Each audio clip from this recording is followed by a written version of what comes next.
Recently Bangladesh parliament offshore banking act নামে একটা আইন পাশ করেছে। বাংলাদেশ ব্যাংক বলছে যে এটা বিদেশ থেকে ফরেন কারেন্সিতে ডিপোজিট আনার জন্য, কিন্তু অন্যদিকে কিছু লোক আবার বলছে যে এটি মানি লন্ডারিং ফ্যাসিলিটেট করার উদ্দেশ্যে করা হয়েছে। তাহলে সত্য আসলে কোনটা? লাস্ট এক বছরে বিভিন্ন ধরনের পলিটিক্যাল এবং ইকোনমিক নিউজ অ্যানালাইজ করে আমরা এখানে 5টা কোয়েশ্চেন অ্যান্সার করার ট্রাই করেছি। কোয়েশ্চেন 1, অফশোর ব্যাংকিং কি এবং এটি রেগুলার ব্যাংকিং থেকে কিভাবে ডিফারেন্ট? কোয়েশ্চেন 2, এই অফশোর ব্যাংকিংয়ের স্টেটেড পারপাস কী ছিল এবং এটার পসিবল আনস্টেটেড পারপাস কী হতে পারে? এই পার্টে আমরা দেখব কীভাবে এটা স্যাংশনের জিওপলিটিক্যাল রিস্কের সাথে কানেক্টেড। কোয়েশ্চেন 3, এটিকে আসলেই বাংলাদেশের ফরেক্স রিজার্ভ বাড়াতে পারে? কোয়েশ্চেন 4, আপনি যদি বিদেশে থাকা একজন এনআরবি হন, আপনার টাকা কি এখানে ডিপোজিট রাখা উচিত? অথবা আরও ইন্টারেস্টিংলি, আপনি যদি একজন মানি লন্ডারার হয়ে থাকেন এবং আপনার যদি পাচার করা টাকা থাকে, তাহলে কি আপনার এই সুবিধাটা ইউটিলাইজ করা উচিত? অ্যান্ড কোয়েশ্চেন 5, এই অ্যাক্টের থ্রুতে কি নতুন করে মানি লন্ডারিং ফ্যাসিলিটেট করা পসিবল? এবং এটার যদি অ্যান্সার হ্যাঁ হয়, তাহলে কিভাবে? ফার্স্টে আমরা যাই কোয়েশ্চেন 1-এ। অফশোর ব্যাংকিং কি এবং এটা রেগুলার ব্যাংকিং অথবা অনশোর ব্যাংকিং থেকে কিভাবে ডিফারেন্ট? অনশোর ব্যাংকিংয়ে সাধারণত আপনি আপনার শহরে কোনো একটা ব্যাংকে যান, আপনার পার্সোনাল বিভিন্ন ধরনের ইনফরমেশন দেন এবং সেখানে আপনি আপনার টাকা ডিপোজিট রাখেন, এবং সেই ডিপোজিটের উপরে আপনি যদি কোনো ধরনের ইন্টারেস্ট আর্ন করেন, তাহলে এর উপর আপনি ট্যাক্স দেন এবং আপনি চাইলেই এই টাকা অন্য কোনো দেশে সরিয়ে নিতে পারবেন না।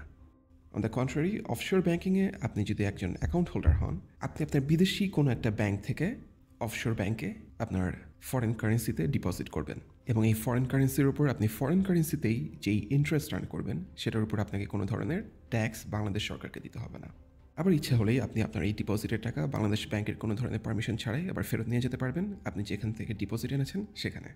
আপনি যখন অনশোর অথবা বাংলাদেশে কোনো একটা ব্যাংক অ্যাকাউন্ট অপারেট করেন, সেটা আপনি প্রাইমারি অ্যাকাউন্ট হোল্ডার হিসেবে ব্যবহার করতে হবে। কিন্তু অফশোর অ্যাকাউন্টের ক্ষেত্রে বিদেশে থাকা কোনো একজন বেনিফিশিয়ারির তরফ থেকে বাংলাদেশে কেউ এটা রান করতে পারবে। এবং সবচেয়ে ইন্টারেস্টিং যেটা, সেটা হচ্ছে অনশোর একটা অ্যাকাউন্ট খোলার সময় আপনাকে আপনার সোর্স অফ ফান্ডস অথবা সোর্স অফ ইনকাম জানাতে হবে। কিন্তু ব্যাংক যখন অফশোর ব্যাংকিং অ্যাকাউন্ট খুলবে, তখন এখানে একটা don't ask don't tell policy কাজ করে। অর্থাৎ ব্যাংক আপনার ফান্ডের সোর্স সম্পর্কে কোনো ধরনের কোয়েশ্চেন করবে না। এবার আমরা চলে আসি সেকেন্ড কোয়েশ্চেনে। এই অফশোর ব্যাংকিং অ্যাক্ট, এটার স্টেটেড পারপাস কী ছিল এবং এটার পসিবল আনস্টেটেড পারপাস কী হতে পারে? এই পার্টটাতে আমরা দেখব যে এটা কীভাবে স্যাংশনের জিওপলিটিক্যাল রিস্কের সাথে কানেক্টেড। অফশোর ব্যাংকিং বিলটি পার্লামেন্টে প্রেজেন্ট করা হয় 2024-এর মার্চে, কিন্তু যেটা ইন্টারেস্টিং ছিল সেটা হচ্ছে পার্লামেন্টারি কমিটির কাছে এটা রিভিউ করার জন্য সময় দেওয়া হয় মাত্র একদিন। এখন একদিনের মধ্যে এই ধরনের একটা বিল রিভিউ করা অলমোস্ট ইম্পসিবল। এত কম সময়ের মধ্যে এটা নিয়ে ভালো অথবা খারাপ কোনো ধরনের ডিবেটই হওয়া সম্ভব না। বেসিক্যালি এটা পার্লামেন্টে নিয়ে যাওয়া ছিল একটা ফর্মালিটি, কারণ বাংলাদেশ গভর্নমেন্টের এক্সিকিউটিভ ব্রাঞ্চ বা ক্যাবিনেট আরও একদিন আগে এই বিলটার ড্রাফট অ্যাপ্রুভ করে, আর বাংলাদেশ ব্যাংকগুলো যেন এটা অ্যাডপ্ট করতে পারে এজন্য কিছু ইনসেন্টিভ দেয়। এবং যেমনটা আশা করা হয়েছিল, আইনটা মাত্র 2 দিনের মধ্যেই পার্লামেন্টে পাশ হয়ে যায়। তাহলে এই লটা পাশ করার জন্য এত তাড়াহুড়ো কিসের ছিল? এটার জন্য আমাদেরকে চলে যেতে হবে 2023-এর নভেম্বরে। বাংলাদেশ ব্যাংক নভেম্বরে একটা সার্কুলার ইস্যু করে। এটা জানায় যে ব্যাংকগুলি তাদের ইউএস ডলার ডিপোজিটের জন্য অফশোর অ্যাকাউন্টের ইন্টারেস্ট রেট বাড়াতে পারে। কিন্তু বাংলাদেশ ব্যাংক ইউনিল্যাটারালি কোনো ডিসিশন নিতে পারে নাই যে এই ইন্টারেস্টের উপর ট্যাক্স থাকবে কি থাকবে না, কারণ এটা এনবিআর-এর জুরিসডিকশনে চলে আসে এবং এনবিআরও এই সাবজেক্টে সিরিয়াস কনসার্ন জানায়, যেটা কিনা মেক সেন্স করে, কারণ এনবিআরের কাজ হচ্ছে ট্যাক্স রেভিনিউ যতটা সম্ভব ম্যাক্সিমাইজ করা। আর বাংলাদেশ ব্যাংক যদি অফশোর অ্যাকাউন্টের ইন্টারেস্টের উপর ট্যাক্স এক্সেমশন দিতে চায়, এটা এনবিআরের অবস্টেকল ক্রিয়েট করে। এবং এই কারণেই বাংলাদেশ ব্যাংকের দরকার ছিল এটাকে একটা অ্যাক্ট হিসেবে পার্লামেন্টের থ্রুতে অ্যাপ্রুভ করিয়ে নেওয়ার। এনবিআর যদি এখানে ইন্টারেস্ট এক্সেমশন দিতে রাজি থাকতো, তাহলে এখানে কোনো অ্যাক্টের দরকারই ছিল না। অ্যাজ এক্সপেক্টেড, বাংলাদেশের মন্ত্রিসভা এই ট্যাক্স এক্সেমশনটাকে অ্যাপ্রুভ করে এবং তারপরে এই আইনটি পাস হওয়ার পর এনবিআরকে উদ্দেশ্য করে বাংলাদেশ ব্যাংক একটা সার্কুলার ইস্যু করে, যেখানে তারা বলে যে এনবিআর অফশোর ব্যাংকিং অ্যাকাউন্টের ডিপোজিটারদের উপরে কোনো ধরনের ট্যাক্স ক্লেম করতে পারবে না। এই আইনটির অফিসিয়াল পারপাস হচ্ছে বিদেশে বসবাসকারী এনআরবিদের থেকে ইউএস ডলার ডিপোজিটকে উৎসাহিত করা। ওভারঅল এটা একটা ভালো আইডিয়ার মতো শোনায়, তবে কিছু রিপোর্টে কিছু কোইন্সিডেন্টাল অ্যানেকডোট আছে যেটা দেখলে মনে হয় যে সরকার এখানে এক ঢিলে 2 পাখি মারার চেষ্টা করছে। যার একটা হচ্ছে রিজার্ভ, আরেকটা হচ্ছে বিভিন্ন ধরনের ওয়েস্টার্ন কান্ট্রিজ স্যাংশন থেকে প্রোটেকশন। আমরা যদি এই রিপোর্টটি দেখি তাহলে দেখব যে বাংলাদেশ ব্যাংকের একজন সিনিয়র এক্সিকিউটিভ বলছেন যে এই আইনটি পুশ করা হয়েছিল কারণ অনেক বিজনেস গ্রুপ ইলিগালি বিভিন্ন দেশে টাকা পাচার করে ইনভেস্ট করেছিল এবং এই নতুন আইনটির পারপাস হচ্ছে তারা যাতে বাংলাদেশের জুরিসডিকশনে এই টাকা আবার ফেরত আনতে পারে, কারণ অন্য যে কোনো দেশের থেকে বাংলাদেশে তারা ওয়েল কানেক্টেড এবং এখানে অনেক বেশি ইনফ্লুয়েন্স এবং পাওয়ার তারা এক্সারসাইজ করতে পারবে। অন টপ অফ দ্যাট, বিদেশে যখন তাদের প্রবলেমগুলো সর্টেড হয়ে যাবে তখন তারা আবার বাংলাদেশ থেকে কোনো ধরনের পারমিশন অথবা প্রবলেম ছাড়াই ফেরত নিয়ে যেতে পারবে। এই রিপোর্টে এটাও বলা হয় যে তারা মেইনলি ভয় পায় যখন সিঙ্গাপুর পুলিশ 2023 সালের আগস্টে ফরেন মানি লন্ডারিংয়ের এগেনস্টে একটা ক্র্যাকডাউন করে। আমরা যদি সেই সময়ের ফরেন নিউজ আউটলেটগুলো দেখি তাহলে দেখব যে সিঙ্গাপুর পুলিশ খুবই কোঅর্ডিনেটেড ওয়েতে বিভিন্ন জায়গায় রেইড করতে থাকে এবং প্রায় $750 মিলিয়ন লন্ডার্ড মানি সিজ করে, এবং শুধু তাই না, তারা বিদেশি নাগরিকদেরকে অ্যারেস্ট করাও স্টার্ট করে। কিন্তু সিঙ্গাপুরই একমাত্র দেশ না, সিঙ্গাপুর ছাড়াও ইউকে, কানাডা লন্ডার্ড মানি ট্র্যাক করা স্টার্ট করে, যা কিছু বাংলাদেশি কংগ্লোমারেটদের জন্য মাথা ব্যথার কারণ হয়ে দাঁড়ায়। রিসেন্টলি ব্লুমবার্গ একটা নিউজ করে যে বাংলাদেশের x land minister Saifuzzaman Chowdhury Javed ইউকেতে 350 প্রপার্টির একটা রিয়েল এস্টেট পোর্টফোলিও মেনটেন করেন, যার ভ্যালু £200 মিলিয়ন। কিন্তু এটাই শেষ না। আমরা যদি বাংলাদেশ ব্যাংকের এই সার্কুলারটার ইস্যু ডেট দেখি তাহলে দেখব যে এটা ন্যাশনাল ইলেকশনের মাত্র 5 সপ্তাহ আগে ইস্যু করা, এবং সেই সময় ইলেকশনের পরে পসিবল স্যাংশন নিয়ে অনেক ধরনের আলোচনা হচ্ছিল, আনসার্টেনিটি ছিল, অনেক প্যানিক ছিল।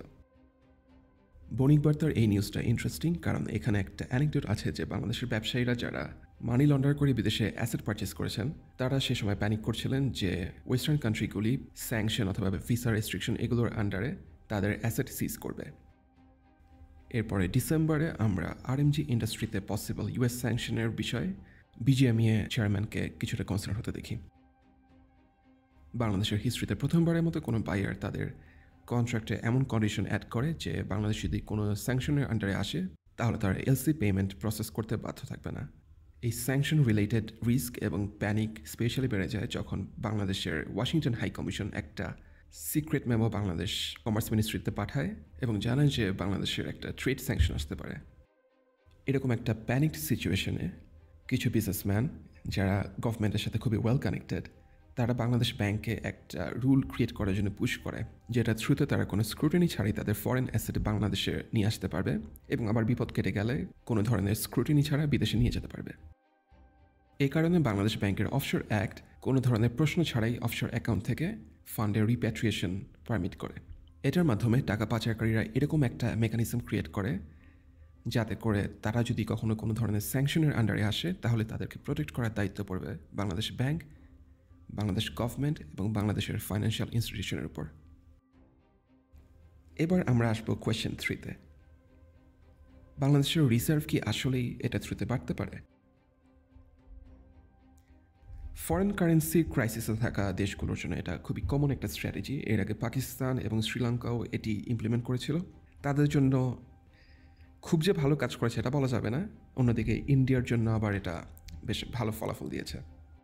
এটা ডিপেন্ড করে একটা ইকোনমির উপর মানুষের কতটা ট্রাস্ট আছে সেটার উপর। এই পুরো স্কিমটাতে বাংলাদেশ ব্যাংক প্রাইভেট ব্যাংকগুলোকে ইউএসডি ডিপোজিটের জন্য এক ধরনের অরিজিনেটর হিসেবে কাজ করার জন্য এনকারেজ করছে। তারা ব্যাংকগুলোকে ইনসেন্টিভ দিচ্ছে যাতে তারা বিদেশে গিয়ে এনআরবি এবং ইফ পসিবল মানি লন্ডারদের কাছ থেকে ইউএসডি ডিপোজিট নিয়ে আসে, এবং এই কারণেই আমরা এ ধরনের রোড শো এবং সিমিলার নিউজগুলো দেখছি যে ব্যাংকগুলো ডিপোজিট উৎসাহিত করতে বিদেশে যাচ্ছে। কিন্তু ব্যাংকগুলোর এখানে কী ধরনের ইন্টারেস্ট আছে? বাংলাদেশ ব্যাংক প্রাইভেট ব্যাংকগুলোকে একটা সোয়াপ ফ্যাসিলিটি দেয় এবং এটার কিছুটা পারপাস ছিল এই ডিপোজিটগুলো আনতে উৎসাহিত করা। এই সোয়াপ ফ্যাসিলিটির আন্ডারে ব্যাংকগুলো তাদের অতিরিক্ত ইউএস ডলার বাংলাদেশ ব্যাংকে জমা রেখে তার এগেনস্টে টাকা নিতে পারবে, এবং সেটা খুবই কম 3% ইন্টারেস্টে। এটা এমন একটা সময় ছিল যখন বাংলাদেশের ট্রেজারি বিলে 12% ইন্টারেস্ট রেট ছিল। তো কোনো একটা ব্যাংক যদি $1 কোটি নিয়ে আসে তারা 110 কোটি টাকার জন্য এটা সোয়াপ করতে পারত। এই 110 কোটি টাকা তার 12% ট্রেজারি বিলে ইনভেস্ট করতে পারতো, সেখান থেকে তাদের আসতো 13.2 কোটি টাকা, আর এটার উপর 3% তারা সুদ দিত বাংলাদেশ ব্যাংকে, যেটার খরচ হতো 3.3 কোটি টাকা। তো এখান থেকে তাদের বছরে প্রায় 10 কোটি টাকা লাভ হতো, এবং এটি ব্যাংকগুলোর জন্য খুবই লো রিস্কে হাই রিটার্ন একটা ইনভেস্টমেন্ট। এবং সময় শেষ হলে তারা তাদের ইউএস ডলার ফেরত পেত। তো বাংলাদেশ ব্যাংক এটা কেন করতে দিত? এটাতে বাংলাদেশ ব্যাংকের রিজার্ভ কি আসলেই চেঞ্জ হতো? এটার অ্যান্সার হ্যাঁ এবং না। বাংলাদেশ ব্যাংক যখন এই সোয়াপ করে, বাংলাদেশ ব্যাংকের মোট গ্রস রিজার্ভ বাড়ে, কিন্তু একই সাথে তাদের রিজার্ভ রিলেটেড লায়াবিলিটিও বাড়ে। বেসিক্যালি বাংলাদেশ ব্যাংকের নেট রিজার্ভ এটা না বাড়ালেও এটা গ্রস রিজার্ভ বাড়ায়। ফর এক্সাম্পল, বাংলাদেশ ব্যাংকের গ্রস রিজার্ভ যদি থাকে $20 বিলিয়ন এবং নেট রিজার্ভ যদি থাকে $15 বিলিয়ন এবং $3 বিলিয়ন বাংলাদেশ ব্যাংক যদি সোয়াপ করে, তাহলে বাংলাদেশ ব্যাংকের গ্রস রিজার্ভ হয় $23 বিলিয়ন, কিন্তু নেট রিজার্ভ ঠিকই $15 বিলিয়ন থাকে। কারণ এই সোয়াপের পরে তাদের লায়াবিলিটিও $3 বিলিয়ন ইকুইভ্যালেন্ট বেড়ে যায়। তো বাংলাদেশ ব্যাংক এটা কেন করছিল? এটার একটা অ্যান্সার হতে পারে যে তারা বুঝে নেয় যে এটা নেট রিজার্ভ বাড়াবে না, এটা শুধুমাত্র গ্রস রিজার্ভ বাড়াবে। কিন্তু এটা আরও একটা রিজন হতে পারে যে তারা তাদের গ্রস রিজার্ভ বাড়িয়ে দেখাতে চেষ্টা করেছিল, যেহেতু গ্রস রিজার্ভ তারা সবসময় বিভিন্ন ওয়েবসাইটে এবং পাবলিকেশনে রিপোর্ট করে, এবং এটা একটা public facing number. Net reserve তারা কখনো পাবলিশ করে না, কিন্তু এটা তারা আইএমএফকে রিপোর্ট করে, এবং পরবর্তীতে তারা আইএমএফের প্রেশারে ব্যাঙ্কগুলো যেই সোয়াপ করা ডলার রেখেছিল বাংলাদেশ ব্যাংকে, সেটা কিনে নেওয়ার জন্য ব্যাঙ্কগুলোকে প্রেশার দেয়। এবং আমার যেটা মনে হয় প্রাইভেট ব্যাঙ্কগুলো এই ধরনের বিহেভিয়ারের কারণে ভবিষ্যতে কখনো বাংলাদেশ ব্যাংকের সাথে সোয়াপ ডিলে যেতে চাবে না, এবং এই swap facility already Bangladesh bank বন্ধ করে দিয়েছে এই কারণে। এবার আসি আমরা কোয়েশ্চেন 4-এ। আপনি যদি বিদেশে থাকা একজন এনআরবি হন, অথবা আপনি যদি একজন মানি লন্ডারার হন, আপনার কি বাংলাদেশে ফরেন কারেন্সিতে ডিপোজিট করা উচিত? সাধারণত আপনি যদি বিদেশে থাকেন, আপনার টাকার সেভিংস অথবা চেকিং অ্যাকাউন্টে আপনি 5%-এর বেশি ইন্টারেস্ট পাওয়ার কথা না। আপনি যদি চেজ, ওয়েলস ফার্গো, টিডি, আরবিসি, ব্যাঙ্ক অফ আমেরিকা এই ধরনের বড় ব্যাংকে টাকা রাখেন, তাহলে আপনি লেস দেন 1% ইন্টারেস্ট রেট পাওয়ার কথা। ওয়েস্টে কিছু ফিনটেক ব্যাংক আছে যেখানে টাকা রাখলে আপনি হয়তো 4-5% ইন্টারেস্ট রেট পেতে পারেন। তাহলে আপনার জন্য একটা ভালো আইডিয়া হতে পারে এই টাকা বাংলাদেশি ব্যাংকের অফশোর অ্যাকাউন্টে রাখা। তাছাড়া এই ডিপোজিটগুলোর উপর আপনি ফরেন কারেন্সিতে যে ইন্টারেস্ট আর্ন করবেন, সেটার উপর আপনাকে বাংলাদেশে কোনো ট্যাক্স দিতে হবে না। কিন্তু অ্যাট দ্য সেম টাইম আপনার বিদেশে যে ট্যাক্স ফাইল থাকবে সেখানে আপনার এই ইনকাম শো করতে হবে এবং এটার উপর ট্যাক্স দিতে হবে। বাংলাদেশের যে অফশোর ব্যাংকিং ডিপোজিট স্কিমগুলো আছে সেখানে আপনি যদি টাকা রাখেন, আপনি ইন্টারেস্ট রেট পাবেন 7-8.5%-এর ভিতরে, বেসড অন আপনি কতদিন টাকা রাখছেন। ফর এক্সাম্পল, সিটি ব্যাংক এই স্পেসে অলরেডি অনেক অ্যাগ্রেসিভলি মার্কেট করছে। এখন আপনার যদি ওয়ারি থাকে যে ব্যাংকগুলো এই টাকা ফেরত দেবে কিনা, আমার মনে হয় এখানে একটা আনঅফিসিয়াল পেকিং অর্ডার আছে। সাধারণত ব্যাংকগুলি যদি ডিপোজিটারদের টাকা ফেরত দিতে সমস্যায় পড়ে, তারা প্রথমে ইন্ডিভিজুয়াল অথবা রিটেল ডিপোজিটারদেরকে টাকা ফেরত দেওয়ার ট্রাই করে। এরপরে তারা বিভিন্ন অর্গানাইজেশন অথবা কোম্পানির টাকা পরিশোধ করার ট্রাই করে, এবং সব শেষে সরকারি বিভিন্ন এজেন্সির যে ডিপোজিট সেগুলো পরিশোধ করার ট্রাই করে। এটার কারণ হচ্ছে রিটেল অথবা ইন্ডিভিজুয়াল যে ডিপোজিটার তাদের টাকা ফেরত না দিতে পারলে সেটা সবচেয়ে খারাপ ধরনের পিআর ডিজাস্টার ক্রিয়েট করে। তাই কর্পোরেশন এবং সরকারি ইনস্টিটিউশনগুলোর টাকা আটকে রাখা সহজ, কারণ তারা এই অর্গানাইজেশনগুলোর সাথে সহজেই নেগোশিয়েট করতে পারে অথবা ডিসকাস করতে পারে, এবং পুরো ব্যাপারটা আরও সিক্রেটিভ রাখা যায়। অন টপ অফ দ্যাট, গভর্নমেন্টও চায় না মানুষ প্যানিক করুক, তাই তারাও এই জিনিসগুলো চেপে রাখে। এর আগে আমি বেক্সিমকো এবং তাদের বন্ডে ইনভেস্ট করা উচিত কিনা সে সম্পর্কে একটা ভিডিও তৈরি করেছি। আমি মনে করি এখানেও সিমিলার আইডিয়া অ্যাপ্লিকেবল। তাদের জন্য ইন্ডিভিজুয়াল ইনভেস্টরদের টাকা ফেরত দেওয়া এবং ব্যাঙ্কগুলির টাকা আটকে রাখা মেক সেন্স করে, কারণ এটা সবচেয়ে কম পাবলিক আউটরিচ ক্রিয়েট করে। আপনি যদি সেই ভিডিওটা দেখতে চান, আমি এই ভিডিও শেষে তার থাম্বনেল পোস্ট করব এবং ডিসক্রিপশনেও তার লিঙ্ক থাকবে। এখন ব্যাক টু অফশোর অ্যাকাউন্ট। আমি মনে করি কোনো ধরনের পলিসি রিলেটেড অথবা গভর্নমেন্ট লেভেল থেকে কোনো ধরনের প্রবলেম ক্রিয়েট না করা হলে বাংলাদেশের ভালো ব্যাঙ্কগুলি এই অফশোর রিলেটেড লায়াবিলিটি পরিশোধ করতে সক্ষম হবে। অর্থাৎ ভালো ব্যাঙ্ক যেগুলো আছে তারা ম্যানেজমেন্ট ফেলিয়ারের কারণে এটা পরিশোধ করতে পারবে না, এটা হওয়ার চান্স কম। কিন্তু যদি বাংলাদেশ ব্যাংক অথবা সরকার থেকে কোনো ধরনের রুল আসে যে ব্যাঙ্কগুলি এই ডলার পরিশোধ করতে পারবে না, সেটা তখন ডিফারেন্ট ডিসকাশন। এখানে আমরা কিছু এক্সাম্পল দেখতে পাচ্ছি যে বাংলাদেশের ব্যাঙ্কগুলো বিদেশি ডিপোজিট আনার জন্য চেষ্টা করছে। সিটি ব্যাংক এবং আইএফআইসি এটা নিয়ে অনেক বেশি অ্যাগ্রেসিভ। সিটি ব্যাংকের এমডি মাসুর আরফিন বলছেন যে তাদের প্রোডাক্টগুলির 3 মাস থেকে 3 বছরের ডিপোজিটের জন্য প্রায় 7-8% ইন্টারেস্ট রেট পে করছে, এবং অ্যাপারেন্টলি তাদের পারফরমেন্স দেখে মনে হচ্ছে যে তারা বেশ ভালো করছে। এখানে ভদ্রলোকের মতে এই অফশোর ব্যাংকিং ল বাংলাদেশের কারেন্ট গভর্নরে নেয়া একটা রিভলিউশনারি ইনিশিয়েটিভ।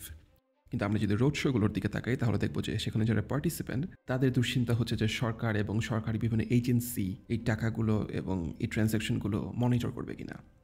কিন্তু এখন পর্যন্ত দেখে যা মনে হচ্ছে যে সরকার বিদেশ থেকে টাকা আনার জন্য যথেষ্ট আন্তরিকভাবেই চেষ্টা করছে। তো আপনি যদি বিদেশে লো ইন্টারেস্ট আর্ন করা এনআরবি হন অথবা স্যাংশনের ভয় থাকা মানি লন্ডারার হয়ে থাকেন, তাহলে আপনি রোড শোতে উপস্থিত থাকা বিভিন্ন ব্যাংকের সাথে কথা বলে দেখতে পারেন। আশা করা যায় তাদের সার্ভিস আপনার নিড মিট করবে। তাছাড়া মানি লন্ডার হিসেবে বাংলাদেশে আপনার হয়তো অন্য যে কোনো দেশের থেকে অনেক বেটার কানেকশন আছে, যেটা হয়তো বা আপনাকে হেল্প করবে। এবার আমরা আসি লাস্ট কোয়েশ্চেনে। এই অফশোর ব্যাংকিং অ্যাক্টের থ্রুতে নতুন করে কি মানি লন্ডারিং ফ্যাসিলিটেট করা পসিবল, যদি হ্যাঁ হয় কীভাবে? এগেইন এখানে আমরা মাসরুর আরিফিনের অপিনিয়ন দেখব। তিনি মনে করছেন যে এখানে মানি লন্ডারিংয়ে খুব একটা রিস্ক নাই, যেহেতু এখানে সব ধরনের ট্রানজ্যাকশন ব্যাংক টু ব্যাংক হবে। কিন্তু এখানে একটা কথা বলে রাখা ভালো যে বাংলাদেশে গত 10 বছরে ওভার এবং আন্ডার ইনভয়েসড এলসি পেমেন্টের থ্রুতে যে ধরনের মানি লন্ডারিং হয়েছে, সেটাও হয়েছে ব্যাংক টু ব্যাংক ট্রানজ্যাকশনের মাধ্যমে। এছাড়া পার্লামেন্টে এটা পাস হওয়ার সময় পলিটিশিয়ানরা ক্লেম করে যে এটা মানি লন্ডারিং ফ্যাসিলিটেট করার জন্য একটা স্কিম। কিন্তু মানি লন্ডারিং যদি করাই যায় তাহলে এটা কীভাবে? আমরা যদি একটা দেখি তাহলে দেখব যে বাংলাদেশ ব্যাংকের স্পেশাল পারমিশনে অনশোর ব্যাংকিং ইউনিট থেকে অফশোর ইউনিটে ফান্ড ট্রান্সফার করা যাবে। তো আইডিয়ালি এটা স্বাভাবিক যে এই ফ্যাসিলিটি পেতে হলে বাংলাদেশ ব্যাংকে খুব ভালো কানেকশন থাকতে হবে। বাংলাদেশে গত 1 দশকে অনেকেই মানি লন্ডারিংয়ের সাথে কানেক্টেড ছিল, কিন্তু মনে হচ্ছে যে সামনে বেশিরভাগ চ্যানেল বন্ধ হয়ে যাবে অথবা স্ক্রুটিনির আন্ডারে আসবে এবং মানি লন্ডারিং একটা প্রিভিলেজ হিসেবে গণ্য করা হবে, যেটা খুবই লাকি কিছু ইন্ডিভিজুয়াল এবং গ্রুপ ছাড়া কেউ করতে পারবে না। আপনার যদি এই টপিক পছন্দ হয়ে থাকে তাহলে নেক্সট ভিডিওর জন্য এই ইউটিউব চ্যানেলে সাবস্ক্রাইব করুন এবং আমাদের ইনস্টাগ্রাম পেজ ফলো করুন। ফিনপ্রেসো সাইনিং অফ।